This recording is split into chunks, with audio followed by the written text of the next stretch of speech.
Umuntu wese iyo arwaye hahandi aba atagishobora kwitwara cyangwa se kwibyutsa mu buriri, nta kindi ahita atekereza ni ukujya kwa muganga. Iyo ugeze kwa muganga bakagusuzuma, ugatanga ibizamini, bakajya muri laboratwari kureba indwara urwaye, iyo baje bakakubwira ubwoko bw'indwara urwaye bakakwandikira imiti, uhita wizera gukira. Hari n'ubwo ujya uhabwa imiti ukajya mu rugo ukayinywa, ariko nyamara mu by'ukuri ya miti bikarangira itagukijije. Rimwe na rimwe ugatekereza ko baguhaye imiti idahuye n'uburwayi bwawe, cyangwa se mu by'ukuri ko imiti baguhaye atariyo bakagombye kuba baguhaye. Hari igihe wirnyaga ukarakara ukumva ntiwasubira kwa muganga, ariko kubera amagara ngo asesekara ntayorwe bikarangira n'ubundi usubiyeyo. Biterwa n'iki kugira ngo uhabwe imiti we gukira? Cyangwa se muganga akwandikira imiti we wumvaga yakaguhaye y'inzoka, ariko ugasanga akwandikiye wenda iy'igifu? Ni ukubera iki unywa imiti ntukire? Reka turebe icyo amakuru atandukanye abivugaho. Ubushakashatsi butandukanye bugaragaza ko hari ubwoko bw'udukoko cyangwa se bwa mikorobe, bakteriya runaka ushobora kuba wararwaye cyangwa wifitemo mu mubiri wawe, uri ujya kwa muganga bakaguha imiti n'ubundi ntigire icyo itanga.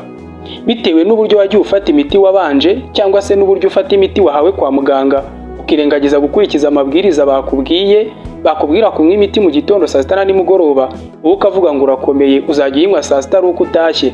Ibyo byangiza umubiri wawe, buryo hari igihe uba wivuza noneho ya miti baguhaye ntigire icyo itanga. Bitewe n'iki? Nuko watije umurindi bakteriya zikurimo, zikaba zitakibasha kwicwa n'imiti iyo ari yo yose wahabwa na muganga. Niyo mpamvu umubare munini w'abantu barwara bakajya kwivuza bikarangira badakize, hakaba n'abahitanwa n'uburwayi bafite kandi nyamara bafata imiti. Mu myaka 2 abaturarwanda 17,000 bapfuye bazize ikibazo cy'imiti itagihangana n'indwara.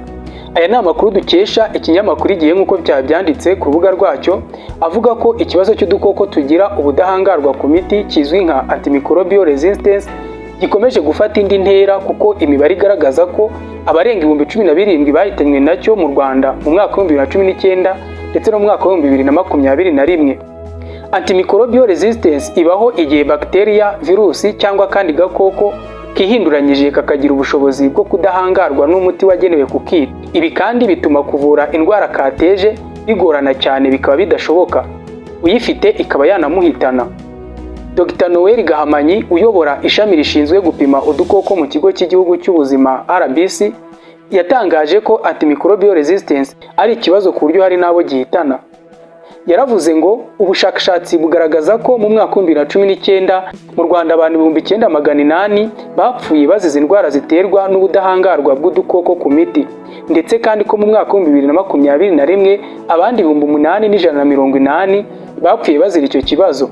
Dr. Gahamanyi yakomeje avuga ko ikibazo cy'ikoreshwa nabi ry'imiti, cyane cyane ikoreshwa mu kuvura indwara ziterwa n'udukoko izwi nka antibiotique, ugisanga mu bantu, inyamaswa ndetse n'ibidukikije. Yavuze ko iyi miti mu by'ukuri ikoreshejwe nabi, udukoko tugira ubudahangarwa bigatuma indwara igorana kuvurwa, ibishobora no gutera urupfu.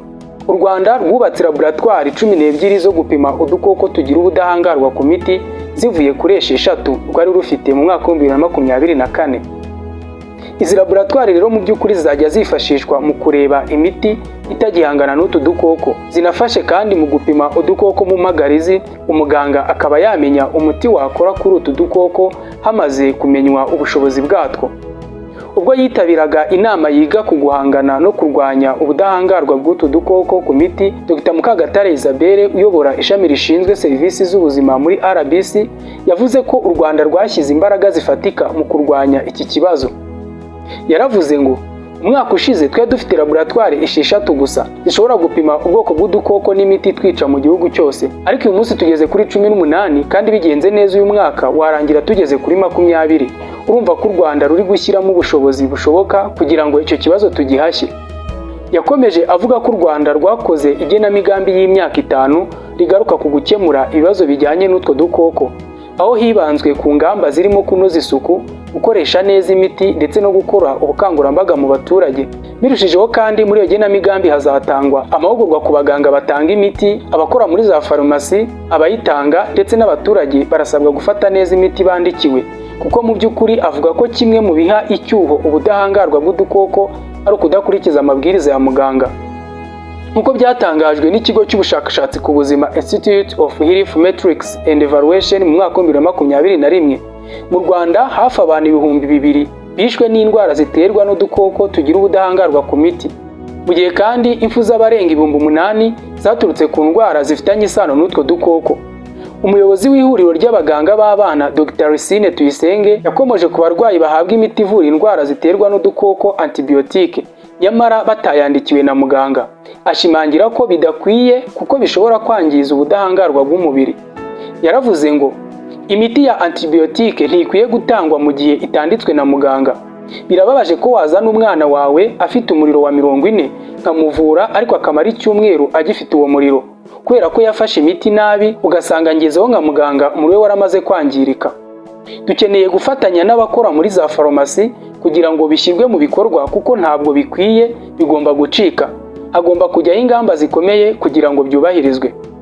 Imibare y'ishami ry'umuryango w'abibumbye ryita ku buzima OMS igaragaza ko ku isi buri mwaka hapfa abantu bari hagati ya miliyoni 3 kugera kuri 5 bazize gukoresha imiti nabi, ndetse mu gihe hatagize igikorwa mu mwaka wa 2050 abazira gufata nabi imiti bazaba bagera kuri miliyoni 10 buri mwaka.